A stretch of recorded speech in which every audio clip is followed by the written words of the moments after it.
And the conditions caused an avalanche just after noon today, claiming the life of a man in a backcountry area of Mount Charleston. Fox 5's Drew Andre explains the rescue efforts, and it's not the first time an avalanche took a life on Mount Charleston.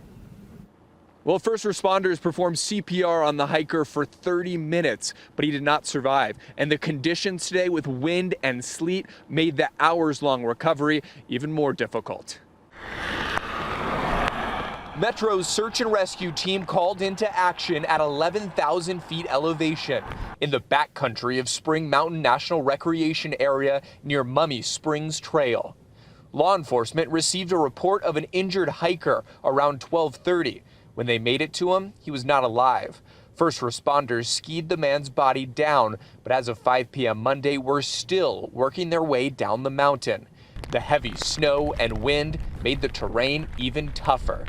18 years ago to the day, an avalanche on Mount Charleston killed a teenage boy snowboarding when he was swept off a ski lift by a wave of snow. The Lee Canyon Snow Safety Team closed the upper ski lifts Monday afternoon due to the high water content in the snow, which makes it heavier and slushier. They say the decision was not as a result of the avalanche. And the Snow Safety Team will be doing avalanche mitigation at the resort Tuesday morning. That includes using a howitzer that shoots shells at the slope for avalanche prevention. Avalanche terrain is considered a slope steeper than 30 degrees. Officials say skiers and hikers should watch out for unstable snow, like cracks forming in the snow and rapidly increasing temperatures.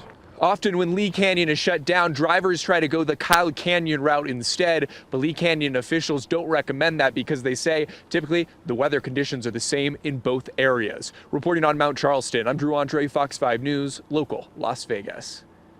The identity and cause of death of the man will be released by the Clark County Coroner's Office.